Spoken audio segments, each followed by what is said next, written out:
Imagine you're waking up in a sun-drenched, beautifully restored apartment in Lisbon's historic Alfama district.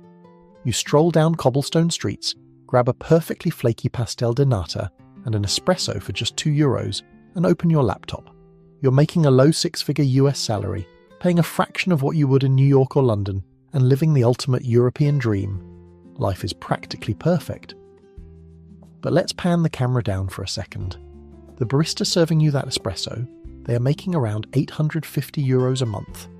They live an hour away in a damp, windowless room because their childhood neighbourhood was bought up by an LLC to be flipped into the very short-term rental you're sitting in. Over the last decade, Portugal has been aggressively marketed as the California of Europe, a cheap, sunny, safe haven for expats, digital nomads, and wealthy retirees. But behind the glossy Instagram reels and the endless travel blogs lies a terrifyingly different economic reality. We are talking about a country where the average wage has been essentially paralysed for a decade, where housing prices have exploded by over 120% and nearly 190% in Lisbon since 2015, and where the youth are fleeing the country so fast the government is practically begging them to stay. Today, we're tearing down the pastel-coloured wallpaper. No hype, just cold, hard, verifiable economics. I'm going to show you how a country structurally engineered its own crisis, the brutal math behind the local cost of living, and why the cheap European paradise is actually a mirage built on the backs of the local working class. Here is the real truth about Portugal's economy in 2026. 1. The Golden Visa and digital nomad Mirage. To really understand what happened to Portugal, we have to go back to the scene of the crime. 2011. Portugal was functionally bankrupt, suffocating under a massive sovereign debt crisis, and forced to take a €78 billion bailout from the Troika, the EU, ECB and IMF. The country was desperate for foreign capital. They needed cash, and they needed it yesterday. So, they rolled out one of the most brilliant and ultimately destructive marketing campaigns in modern economic history. Enter the Golden Visa in 2012, followed later by the D7, passive income, and D8, digital nomad visas. The strongest argument for these programs is that they actually worked. At the time, Portugal had to attract foreign direct investment to survive. The Golden Visa program alone brought in roughly €7.3 billion over the next decade. Urban decay was reversed. Derelict buildings in Lisbon and Porto that had been rotting since the 1970s were suddenly renovated into luxury apartments. It created construction jobs, boosted tourism, and literally saved the country's balance sheet. But here is where we have to explain the mechanics of what happens when you plug a fire hose of global wealth into a tiny, highly regulated local housing market. It comes down to geographic arbitrage. Let's say a remote software engineer from San Francisco moves to Lisbon. They bring a salary of $120,000 a year. To them, paying €1,500 a month for a centrally located, renovated apartment is a massive bargain. It's roughly 15% of their gross income. They are thrilled. But the median salary in Portugal hovers around €1,200 to €1,500 a month before taxes. For the local Portuguese professional, say a nurse or a teacher, that exact same €1,500 rent represents 100% to 120% of their take-home pay. It is mathematically impossible for them to compete. In a free market, when global purchasing power competes for the exact same fixed asset as local purchasing power, the local loses every single time, and the numbers are downright apocalyptic. According to 2025 data from real estate platforms like Idealista, the number of homes for sale in Portugal under €200,000 has plummeted by 73% nationwide over the past 5 years. In major cities like Lisbon, Faro and Funchal, affordable housing has essentially vanished. Meanwhile, the supply of luxury homes priced over €500,000 jumped by 42%. Foreign buyers in Lisbon are currently paying a median of nearly €5,000 per square metre, almost double what domestic buyers can afford. Now, if you spend any time on expat forums, you'll hear the defence. Foreigners only make up a single-digit percentage of total real estate transactions. You can't blame us for the whole crisis. And mathematically, that's partially true. Foreigners aren't the only reason Portugal's housing market broke. The real villain in the shadows is Portugal's suffocating bureaucracy and zoning laws, Even as demand skyrocketed, Portugal failed to build. Why? Because getting a building permit in Portugal is an extreme sport. Municipalities face 12 to 18-month delays just to issue basic permits, bogged down by staff shortages, complex regulations and archaic zoning laws. Believe it or not, more than half of Portugal's urban land sits completely empty and undeveloped, fenced in by legal disputes, inheritance battles, or outdated municipal restrictions. Developers, faced with high taxes and endless red tape, only want to build high-margin luxury condos for the international market. They have zero financial incentive to build affordable housing for the Portuguese middle class.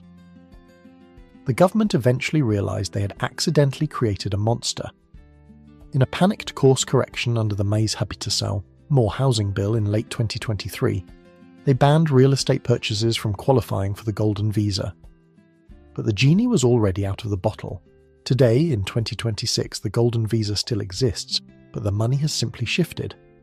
Instead of buying apartments, wealthy foreigners are dumping €500,000 into Portuguese venture capital and private equity funds. Open-ended funds like the optimised Portugal Golden Opportunities Fund exploded to over €350 million in assets by early 2026, delivering wild 25% returns in 2025. Meanwhile, the immigration system has completely buckled. The newly formed immigration agency, AIMA, inherited a catastrophic backlog. Currently, there are roughly 45,000 to 50,000 pending Golden Visa applications alone. The wait times are so absurd that people are spending years in bureaucratic limbo just to get their first residence card. The government is even trying to move the goalposts, attempting to pass laws that would increase the timeline for citizenship from 5 years to 10 years, and explicitly starting the clock only after the physical card is issued, not when the application was filed. If you apply, today you are realistically looking at a 12 to 15-year wait for a passport. The digital Nomad and Golden Visa Mirage was brilliant for the Portuguese state's tax revenues and fantastic for global real estate speculators, but it acted as an accelerant on a structural fire.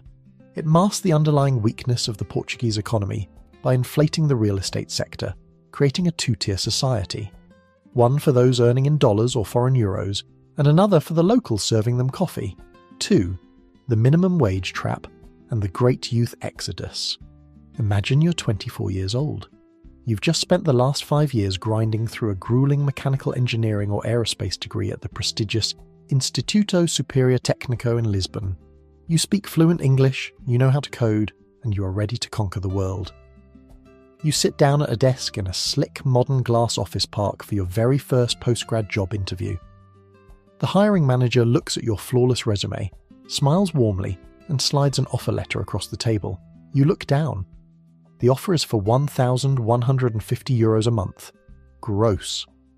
After taxes and social security, your take-home pay is roughly €900. You silently do the math in your head. A single room in a shared apartment on the outskirts of Lisbon cost €550. Groceries will run you €250. Utilities and a transit pass take another €100. Congratulations, young engineer. You have exactly €0 left over. Your globally competitive degree has earned you the exact same purchasing power as a teenager working the fryer at a local McDonald's. Welcome to the defining macroeconomic tragedy of modern Portugal. The catastrophic brain drain fueled by severe wage compression. To be fair, the Portuguese government will aggressively defend its record on wages. If you look at official press releases, politicians will proudly point out that the national minimum wage has grown significantly, and factually, they are right. Back in 2015, the minimum wage was a dismal €505 a month. By 2024, it was raised to €820, and as of 2025/2026, it sits at €870. The government pats itself on the back, claiming they are lifting the working class out of poverty. But here is where we need to strip away the political spin and look at the brutal mechanics of what economists call wage compression. When a government aggressively raises the minimum wage floor, but the overall economy is not generating enough high-value, high-productivity growth to raise the ceiling, everything gets squeezed together in the middle. Because Portugal's corporate sector is notoriously suffocated by high corporate taxes, complex labour laws, and a heavy reliance on low-margin industries like tourism and hospitality, businesses simply cannot afford to increase middle management or specialised salaries at the same rate. The data reveals a terrifying reality. The gap between minimum wage and average wage is practically disappearing. In 2010, only about 11% of the Portuguese workforce earned the minimum wage. Today, current trends suggest that nearly 25% to 30% of the working population is clustered at, or just barely above, the absolute legal minimum. You literally have a society where a senior accountant with 10 years of experience might be earning €1,300 a month, while the entry-level clerk they are managing earns €870. The financial reward for upskilling, getting a master's degree, or taking on immense corporate responsibility is practically non-existent. It's an economic system that structurally punishes ambition. And if you do manage to break out of this trap and secure a high salary, the taxman is waiting for you with a very big, very heavy hammer. Let's say you hustle, you network, and you land a job paying €3,000 a month. In San Francisco, London, or even Berlin, €3,000 a month is an entry-level starter wage. But in the eyes of the Portuguese tax authority, the Finanças, you are practically Jeff Bezos. Portugal has one of the most aggressively progressive personal income tax (IRS) systems in Europe relative to its low average incomes. If you earn €3,000 a month, your marginal tax rate spikes astronomically. By the time you factor in the mandatory 11% social security contribution and the steep income tax brackets, the government is vacuuming up a massive chunk of every extra euro you earn. Companies know this. They know that to give an employee a €500 net raise, it might cost the company almost €1,000 in gross pay and employer-side taxes, so they simply don't give raises. Quick pause. If you're finding this deep dive into the mechanics of the economy eye-opening, do me a huge favour and smash that like button and hit subscribe. It helps me outsmart the algorithm and lets me know you want more brutally honest economic breakdowns just like this. Let me know in the comments what country we should expose next. Because of this toxic cocktail of high housing costs, flatlining median wages, and punishing tax brackets, the Portuguese youth have made a highly rational economic calculation. They are leaving. We aren't just talking about a few kids going off on a gap year. We're talking about a demographic hemorrhage. According to the Emigration Observatory, an estimated 30% of all young people born in Portugal between the ages of 15 and 39 currently live outside the country. Let that sink in. Nearly 1 in 3 young Portuguese citizens has abandoned the country. They are fleeing to Switzerland, the United Kingdom, Germany and the Netherlands. Why wouldn't they? That same mechanical engineer who was offered €1,150 in Lisbon can take a 2-hour EasyJet flight to Munich and instantly command €4,500 to €5,000 a month, with better benefits and a lower relative cost of living. The Portuguese state spends hundreds of millions of euros educating its youth, funding public universities, training world-class doctors and nurses, only to immediately export that prime human capital to Northern Europe for absolutely free.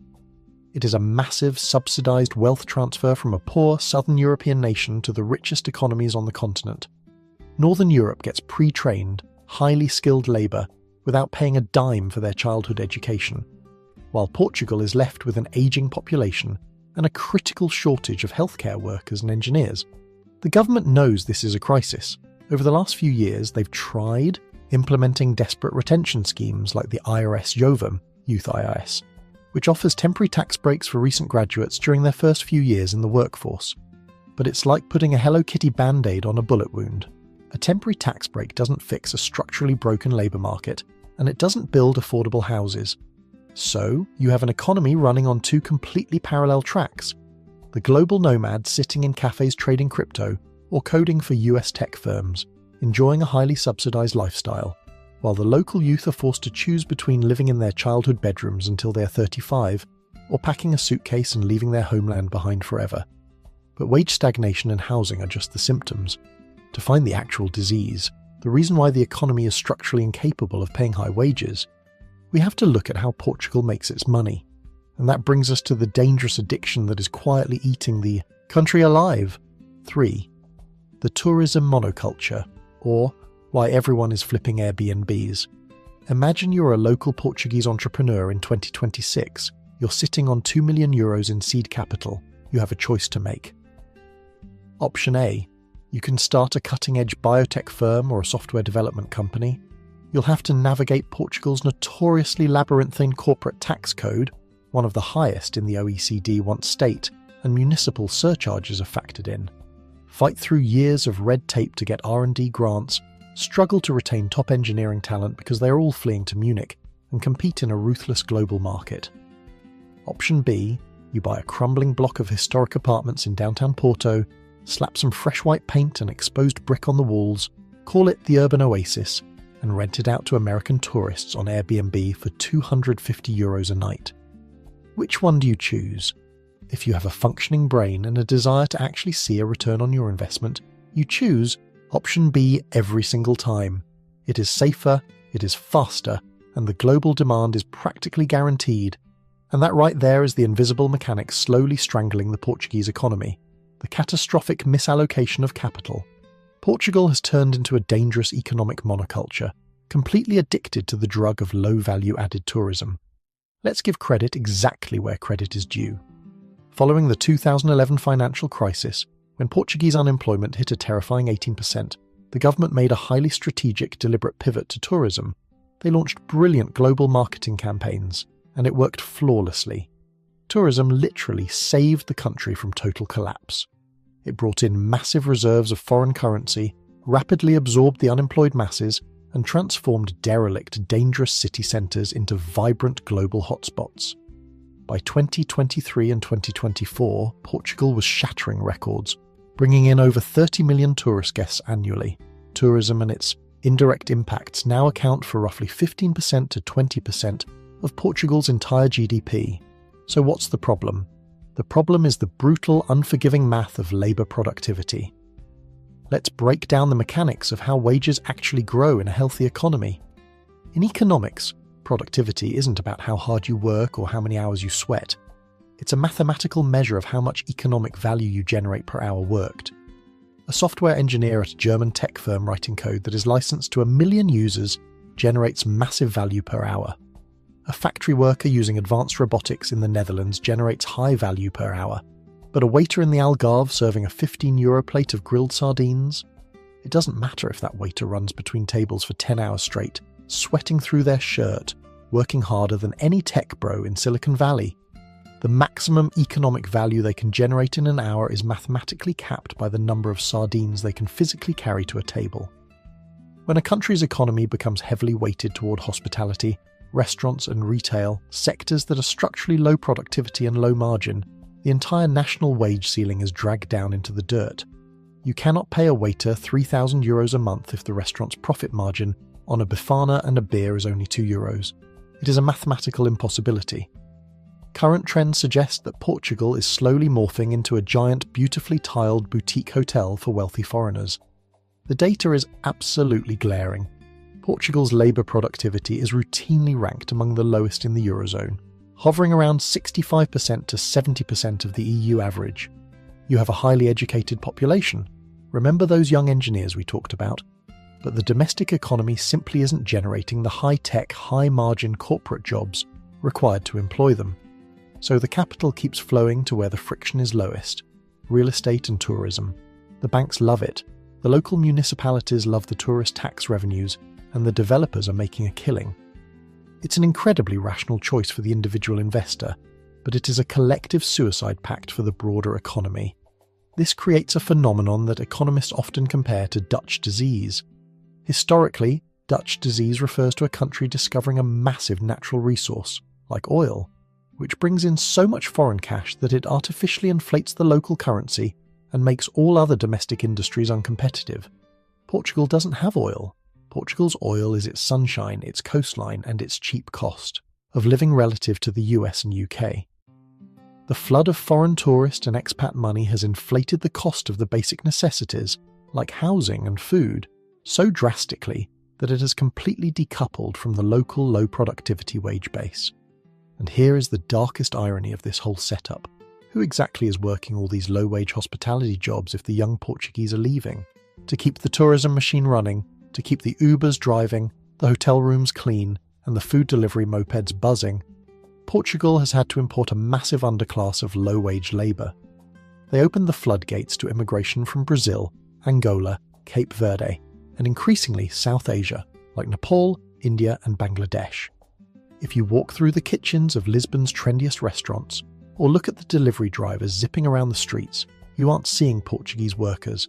You are seeing desperate immigrants who are willing to accept the €870 minimum wage, often cramming 6 or 8 people into a single squalid bedroom, just to survive in the hyperinflated rental market. The European dream that the travel vloggers are selling you is completely subsidised by an invisible class of migrant workers trapped in a low-margin economy. It's a modern, feudal system disguised as a digital nomad paradise. The government knows they need to diversify. They talk a big game about turning Lisbon into a tech hub. They host the Web Summit every year, where politicians give flashy speeches about artificial intelligence and innovation. But an annual tech conference does not magically overwrite a tax code that punishes growth, or a banking sector that prefers lending to hotel developers rather than risky tech startups. Until the fundamental mechanics of capital allocation change, until it becomes more profitable and less legally punishing to build a high-tech company in Portugal than it is to flip a building into a hostel, the country will remain trapped as the playground of Europe. Beautiful to visit, but economically agonising to live in. 4. The public sector collapse. Where do your taxes actually go? Imagine it is 3 a.m. on a Saturday. You wake up with an agonising sharp pain in your lower right abdomen. It's textbook appendicitis, and you need a surgeon right now. You manage to get a ride to the local public hospital emergency room in a mid-sized Portuguese city. You stumble up to the sliding glass doors, clutching your side, only to find a printed piece of A4 paper taped to the glass. Emergency room closed from Friday 8 p.m. to Monday 8 a.m. due to lack of medical staff. Please proceed to the nearest open facility, 85 kilometres away. You might think this is a hyperbolic dystopian scenario meant to scare you. It isn't. In fact, if you've followed local Portuguese news over the last few years, the rolling closures of emergency rooms, particularly obstetrics, gynecology, and paediatrics, have become a normalised weekend routine. If you ask a Portuguese politician, they will vehemently defend the Serviço Nacional de Saúde, the SNS. And historically, they have every right to be incredibly proud of it. Created in 1979 following the Democratic Revolution, the SNS is a universal healthcare system, heavily subsidised and practically free at the point of care. For decades, the World Health Organization routinely ranked Portugal's healthcare system among the top 15 in the entire world. It was a genuine triumph of public policy that drastically reduced infant mortality and skyrocketed life expectancy. But that was the 20th century. Today, the mechanics of the system are breaking down in real time, and it all comes back to a terrifying demographic and economic math problem: the pay-as-you-go death spiral. Here is how the mechanics actually work. A public healthcare system, much like the public pension system, operates on a social contract between generations. The taxes of the young, working, healthy population pay for the care of the elderly and the sick. But as we established in our last chapter, the young, educated Portuguese workforce is fleeing to Northern Europe to escape the €870 minimum wage trap. Who does that leave behind? Current data indicates that Portugal has rapidly become one of the oldest countries in the world. As of recent census projections, for every 100 young people in Portugal, there are over 180 elderly people.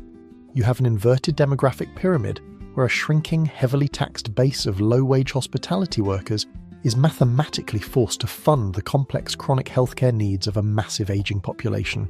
The money simply isn't there.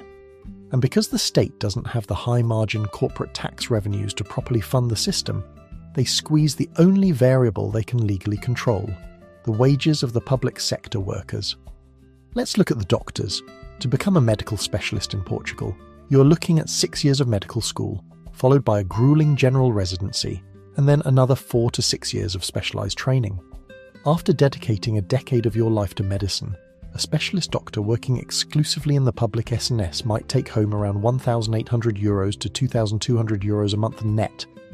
Now, imagine you're that doctor.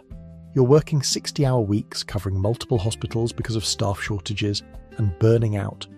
Meanwhile, a private hospital group down the street is offering to double your salary with half the stress, or a hospital in Switzerland is offering you €10,000 a month. What are you going to do? You leave. Because of this predictable brain drain. Current estimates show that over 1.5 million Portuguese citizens, roughly 15% of the entire population, do not have a designated family doctor. If they get sick, they can't book a simple 20-minute consultation. Their only option is to clog up the emergency rooms for minor ailments, which further collapses the system, leading to those infamous A4 papers taped to hospital doors. By the way, if you're enjoying this deep dive into the brutal realities of macroeconomics, take 1 second to hit that subscribe button. We don't do fluff here, just the raw numbers. And let me know in the comments, does your country have a similar healthcare crisis, or is this uniquely European? This collapse creates a deeply ironic and punishing reality for the Portuguese middle class: the double tax. Because the public system is gridlocked, with wait times for non-urgent surgeries like knee replacements or hernia repairs stretching into years, anyone who can afford it is fleeing to the private sector. The private healthcare market in Portugal is booming. Mega corporations like SEUF, Luciadas, and Hospital da Luz are building massive state-of-the-art facilities that look like 5-star hotels. But here is the dark comedy of it all.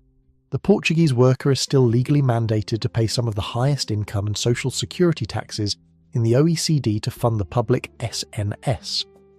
They are paying top-tier European taxes for a Scandinavian-style safety net, but receiving a broken service.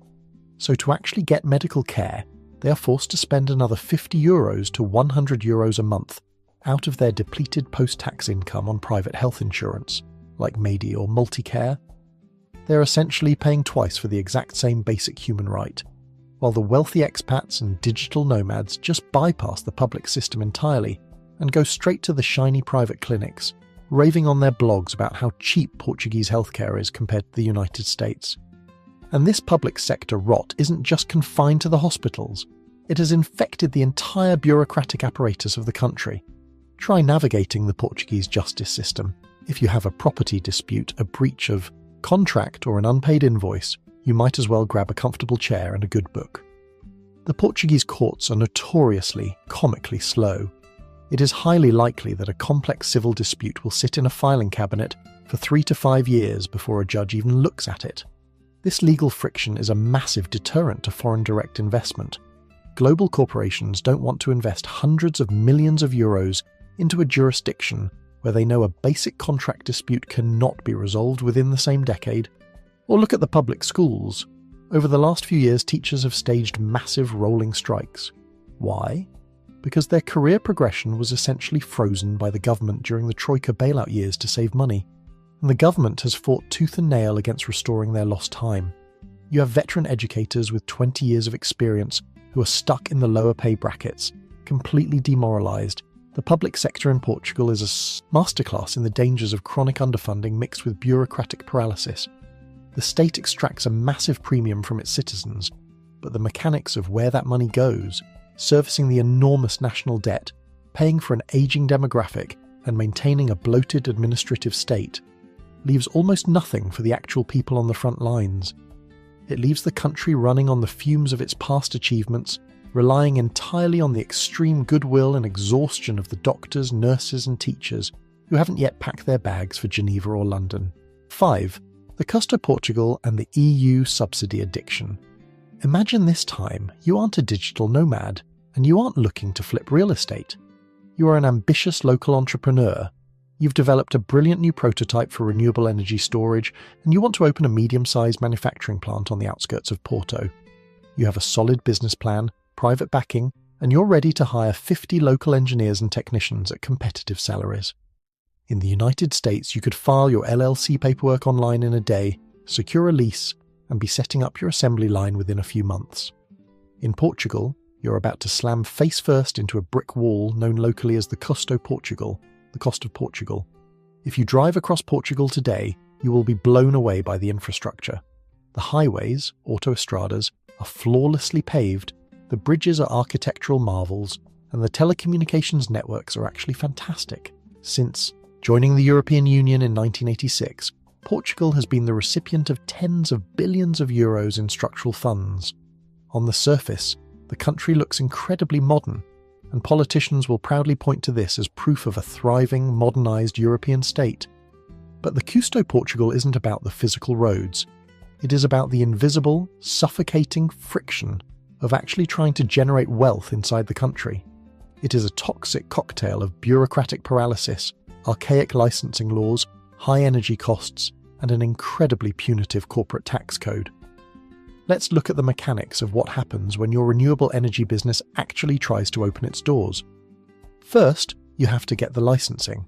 Depending on the municipality, getting the environmental and operational permits to open a medium-sized manufacturing facility can take anywhere from 2 to 5 years. You will be bounced between the local city council, Câmara Municipal, the environmental agency, and the regional development commissions. Each entity operates on its own agonizingly slow timeline, completely indifferent to the fact that you are burning through your seed capital while waiting for a piece of stamped paper. And let's say you survive the licensing phase, you open your factory, your product is a hit, and you start making a serious profit. Congratulations, the government is now going to punish you for your success. If you read the international financial press in early 2026, you might have seen some very positive headlines. The government finally managed to lower the base corporate income tax, the IRC, from 21% to 19% for 2026, with a roadmap to hit 17% by 2028. For a micro-enterprise, they even dropped the rate on the first €50,000 of profit down to 15%. The government heavily marketed this as a massive pro-business victory. But as always, the devil is in the Portuguese details. That 19% is just the base rate. Once your company starts to actually scale, you trigger the trapdoors. First, the local city council wants their cut, so they apply the Durama municipal surtax of up to 1.5%.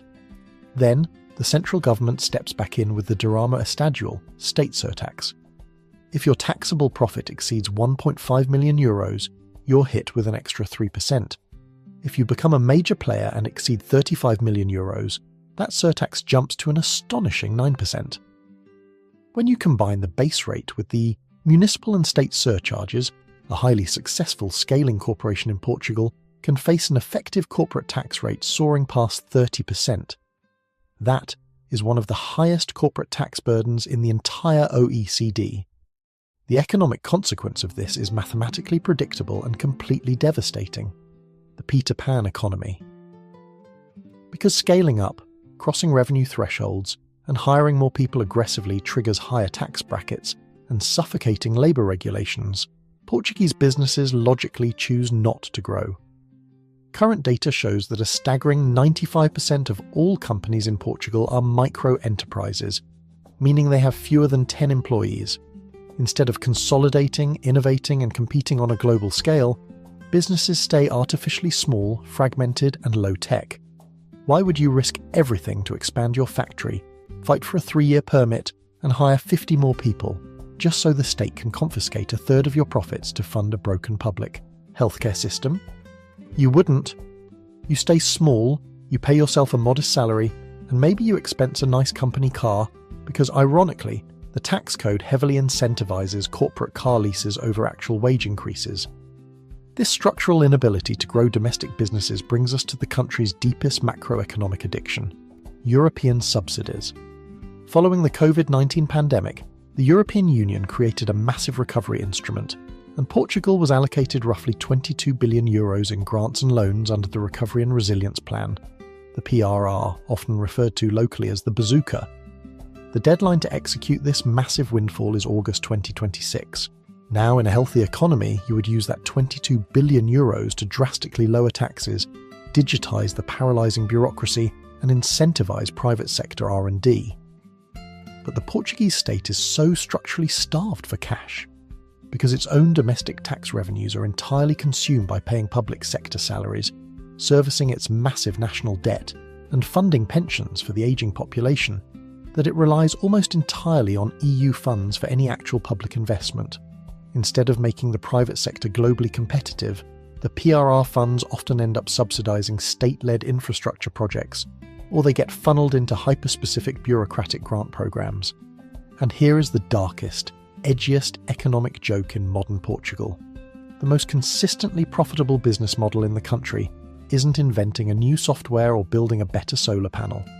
The best way to get rich in Portugal is to open a consultancy firm that charges other Portuguese companies exorbitant fees to help them fill out the 400-page applications required to beg for a slice of the EU grant money. You have an entire shadow industry of consultants and middlemen whose sole economic output is navigating the bureaucracy that the state itself created. It is a completely circular zero-sum game that generates absolutely no organic global wealth. The Portuguese economy isn't standing on its own 2 feet. It is resting on a very precarious stool, cheap tourist dollars on one side and a permanent IV drip of European Union subsidies on the other. If either of those streams ever dries up, the underlying reality of the Custo Portugal will be fully exposed, and there won't be a local industrial base strong enough to catch the fall. If this deep dive is completely changing how you view the European economy, take a second to hit subscribe. We are ripping the band-aid off global economics every single week. Drop a comment below. Does your country have a version of the Custo Portugal? I want to read your horror stories. But wait, if the youth are leaving, the bureaucracy is suffocating and the taxes are sky high, how exactly is the Portuguese government balancing its books right now? How are they paying for everything without defaulting?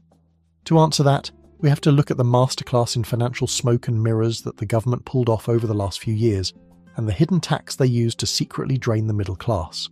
6. The Great Inflation Heist, How to Fake a Financial Miracle. Imagine for a second that you are the Portuguese Minister of Finance. The year is 2022, inflation is roaring across the globe, and you are sitting on one of the highest public debt mountains in Europe. If interest rates spike, your country defaults, and you go down in history as the guy who bankrupted the nation. Again, you need cash, billions of euros, but you can't just announce a massive sweeping tax hike on national television.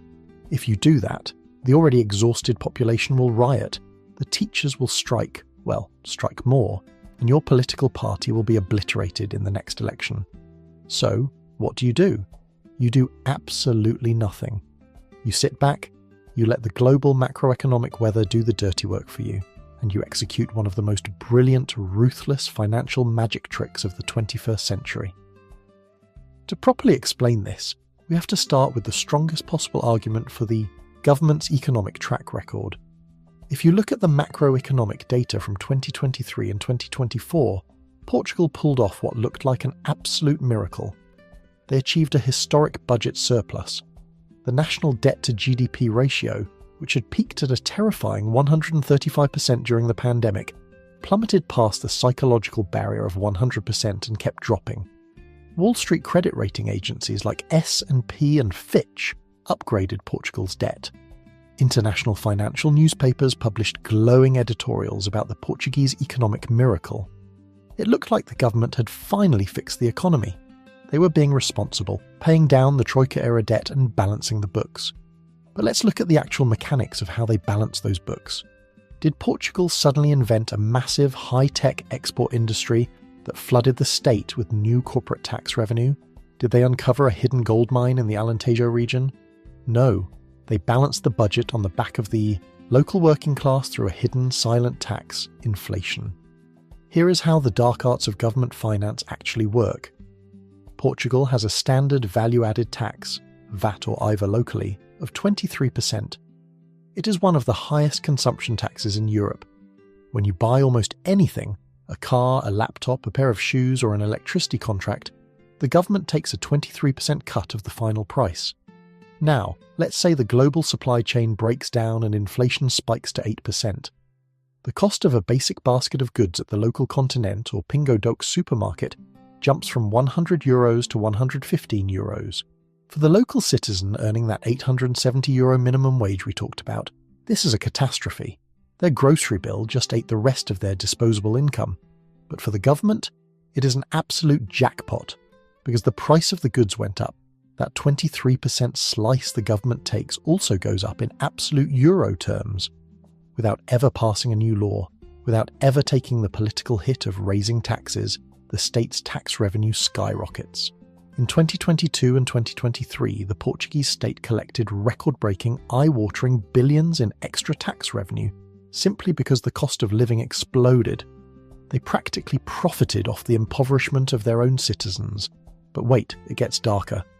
Let me introduce you to a beautiful, highly destructive economic concept called fiscal drag, or bracket creep.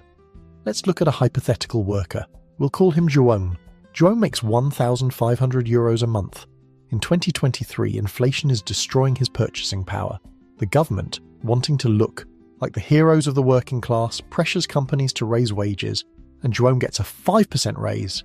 He now makes €1,575. João is thrilled. But here is the catch. The government deliberately delays adjusting the IRS income tax brackets to perfectly match the rate of inflation. Because João's nominal salary went up, he's suddenly pushed into a higher marginal tax bracket. Let's do the brutal math. Inflation was 8%. João's raise was 5%. Therefore, his real purchasing power already dropped by 3%. But because his 5% raise pushed him into a higher tax bracket, the government takes a bigger percentage of his paycheck than they did last year. When the dust settles, João is mathematically poorer than he was 12 months ago, but the government is mathematically richer. This isn't an accident.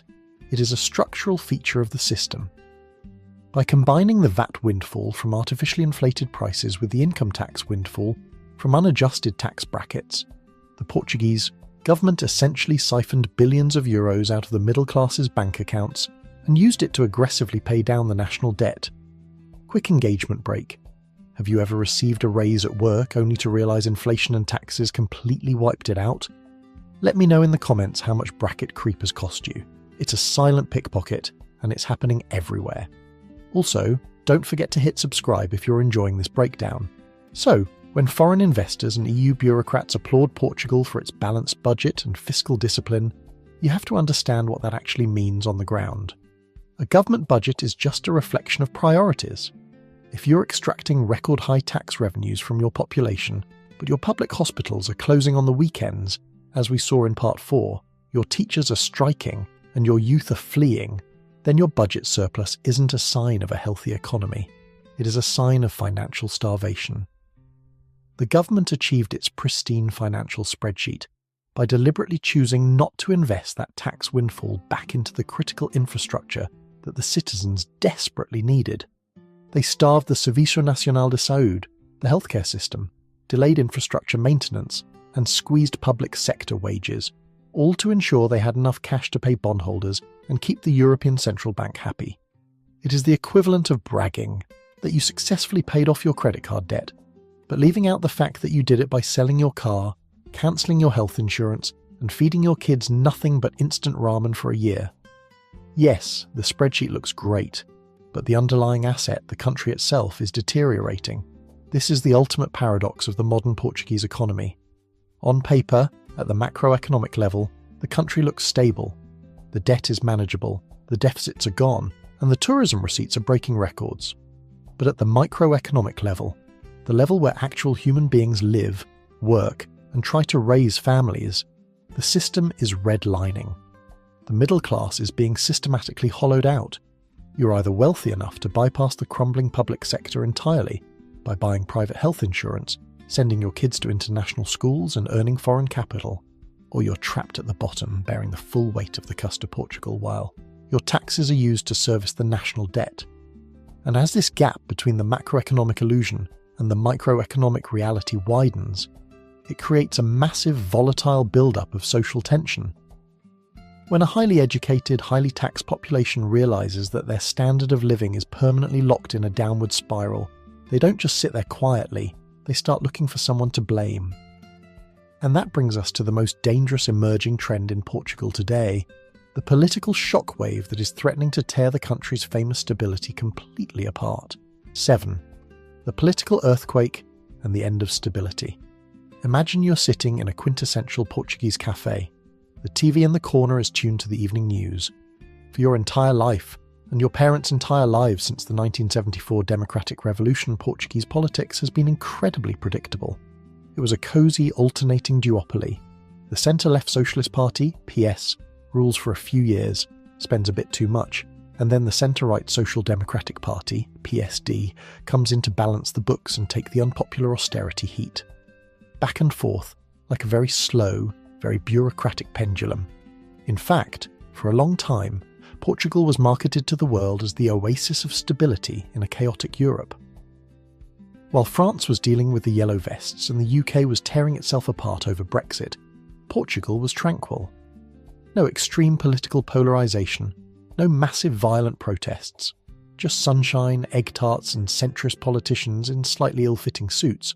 But if you watched that same TV in early 2024 and now heading through 2026, you would see that the pendulum didn't just swing, it snapped off its hinges and flew through the window. To understand how Portugal's economic despair finally metastasized into political chaos, we have to look at the strongest argument the traditional establishment makes to defend its legacy. The argument from the centre-left PS is that they successfully guided the country through the COVID-19 pandemic, brought unemployment down to historic lows, and managed the European recovery funds responsibly. They will tell you that the sudden rise of extreme politics in Portugal is just a contagion, a virus imported from the rest of the world via TikTok and angry Facebook algorithms. But that is an incredibly convenient excuse that ignores the brutal, mathematical reality on the ground. You don't radicalise a population with TikTok dances.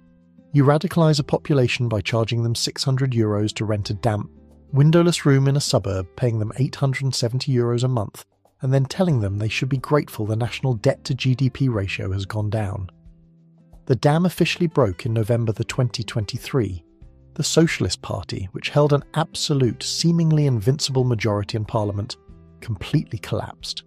The Prime Minister, Antonio Costa, dramatically resigned following a massive corruption probe known as Operation Influencer, which involved alleged malfeasance in green energy contracts, specifically lithium mining and a multi-billion euro hydrogen plant. This triggered the snap elections of March 2024, and the results were a macroeconomic scream for help. A populist anti-establishment party called Chega, which literally translates to enough, executed one of the fastest political ascents in modern European history. Let the facts provide the shock value here. In 2019, Chega had exactly 1 seat in Parliament. In 2022, they had 12.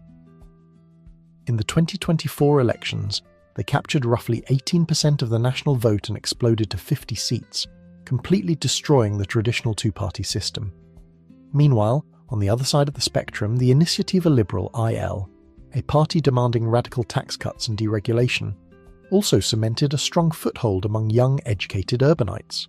The traditional centrist coalition, the AD, barely scraped together a victory and was forced to form a highly fragile minority government. But here is where you have to look past the political ideology and look at the underlying economic mechanics of who voted to. Flip the table, take the Algarve for example. The Algarve is Portugal's sun-drenched southern coast, the crown jewel of its tourism monoculture. For decades, it was a stronghold for the traditional parties, but in 2024, Chega dominated the region. Why? Because if you actually live in the Algarve year-round, you aren't living in a postcard. You're living in a region with catastrophic seasonal unemployment, severe water droughts, practically zero affordable housing for locals, and public hospitals that routinely shut down in the summer, just when the population triples with tourists. The locals looked at the tourism boom that the government was bragging about, looked at their own empty bank accounts, and cast a protest vote of pure, unadulterated economic rage. And look at the youth.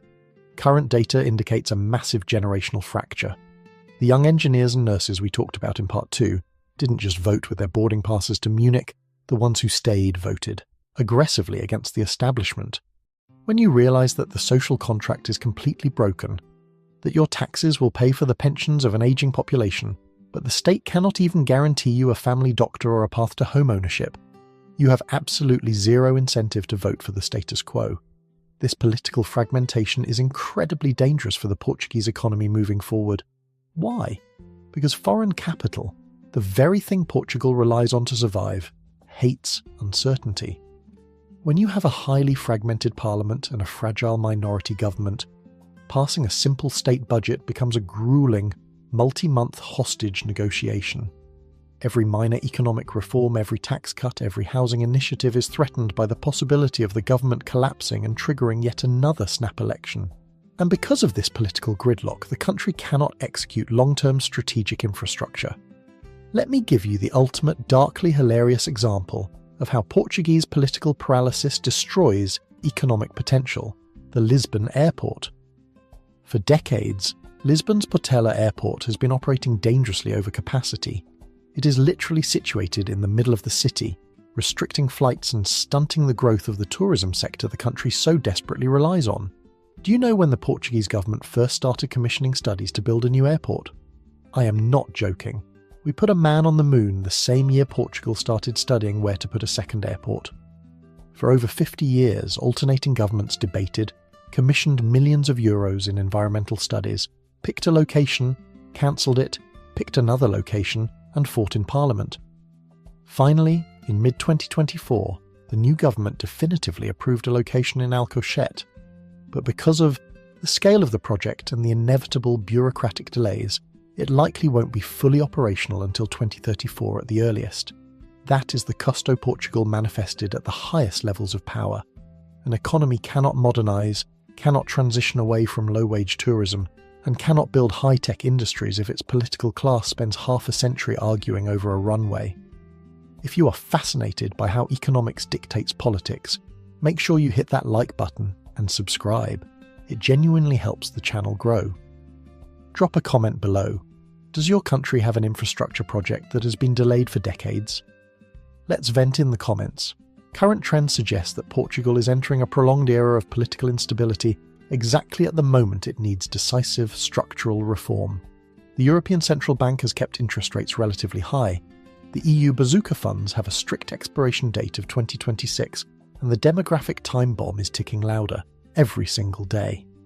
The illusion of the stable, cheap, easygoing European paradise has completely shattered. The traditional politicians can no longer hide behind glossy tourism campaigns. The local population has woken up to the fact that they have been subsidising the California of Europe with their own declining standard of living. So, where does this leave Portugal? And more importantly, if you are an expat thinking of moving there, an investor looking to buy, or a local trying to survive, what is the ultimate endgame of this economic experiment? 8. The Two Portugals, the endgame and the warning. Imagine we fast forward the clock. The year is 2035. You're walking down the same cobblestone street in Lisbon that we talked about at the very beginning of this video. The buildings are even more beautifully restored. The streets are pristine, but something is eerily quiet. There are no local kids playing soccer in the squares. The traditional neighbourhood bakeries have all been replaced by high-end matcha bars and boutique English-speaking real estate agencies. Who actually lives here now? To understand the ultimate endgame of Portugal's current economic trajectory, we have to look at the brutal mathematics of demographics and global capital flow. Current data indicates that Portugal is crystallising into not one, but two completely separate parallel countries occupying the exact same geographic space. Let's look at the steelman argument for Portugal's future. The optimists, usually real estate developers and government ministers, argue that this transitional pain is temporary.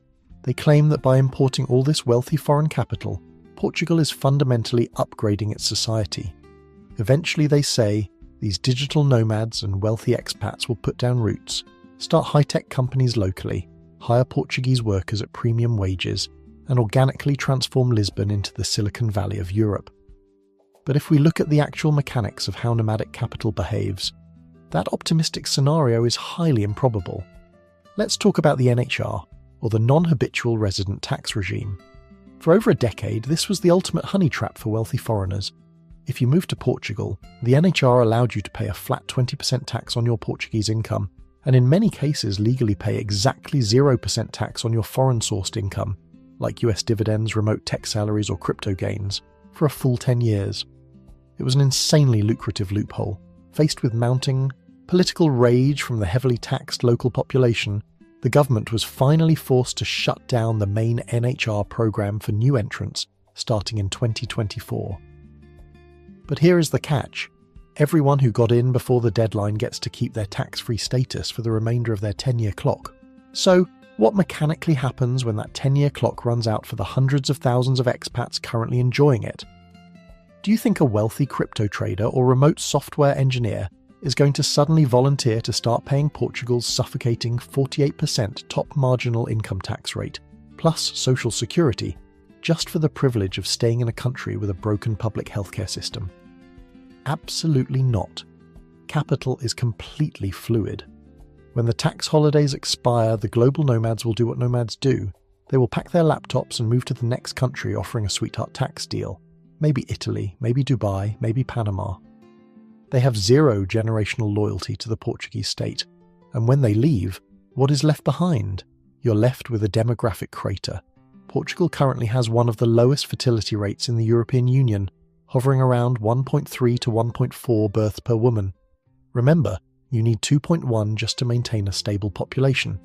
Combine that disastrous birth rate with the mass exodus of the educated youth we discussed in part 2, and the math becomes terrifying. By 2040 or 2050, it is highly likely that Portugal will have one of the worst dependency ratios on the planet. You will have a massive population of very old retired people, both domestic and foreign, requiring intensive, expensive medical care and pension payouts, supported by a microscopic base of working-age taxpayers who are trapped in low-wage tourism jobs. So does Portugal collapse into a Mad Max dystopian wasteland? No. That's internet hype, and we don't do propaganda here. The European Union will not allow a Western European member state to formally default and collapse. The geopolitical optics would be disastrous. Instead, the mechanics suggest a much quieter, more elegant tragedy: managed decline. Portugal is structurally transitioning into a national-scale museum. Think of Venice, Italy. Venice is breathtakingly beautiful, but it is not a real, functioning diversified economy. It is a highly curated theme park for global tourists, serviced by workers who have to commute from the mainland because they cannot afford to live within the city limits. Portugal is becoming the Venice of Western Europe. It will remain a wonderful place to visit for 2 weeks in July. It will remain a fantastic place to retire if you have a massive US 401k or a British pension. The EU will continue to pump just enough subsidy money into the country to keep the highways paved and the lights on. But as an engine of upward mobility for its own native citizens, as a place where a young person born to a working-class family can study hard, get a good job, buy a house and build wealth, that version of Portugal is being systematically dismantled. And this is why the real truth about Portugal's economy matters to you, no matter where you live. Portugal is the canary in the coal mine for the entire Western world. It is the ultimate case study of what happens when a government financializes its basic housing supply, completely surrenders its economy to the service sector, crushes its local entrepreneurs with suffocating taxes and bureaucracy, and relies on inflation and global wealth to mask its own domestic failures.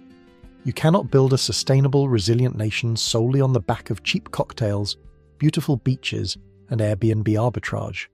Eventually, the structural rot hollows out the middle class, the young and ambitious flee, and the political system fractures under the weight of the inequality. 9. Final thoughts. So, let's bring the camera back to that sun-drenched apartment in Lisbon. The next time you scroll past an Instagram reel of an influencer bragging about their cheap, perfect life in southern Europe, or you read a financial article praising a government's miraculous budget surplus, look a little closer. Look at the barista serving the coffee. Look at the A4 paper taped to the hospital door. Look at the tax brackets quietly strangling the local engineers. The economy isn't a postcard. It is a complex, often brutal machine, and the gears of that machine are currently grinding the Portuguese working class to dust to subsidize the illusion of paradise. Thank you for sticking with me through this massive deep dive. If you appreciate this kind of unvarnished, data-driven economic breakdown, no hype, just the mechanics of how the world actually works, please hit that subscribe button. It tells the algorithm that there is an audience for real, nuanced financial journalism. Also, I want to hear from you. What country's economy should we strip down to the studs next? Let me know down in the comments. Stay sharp, don't trust the glossy brochures, and I'll see you in the next video.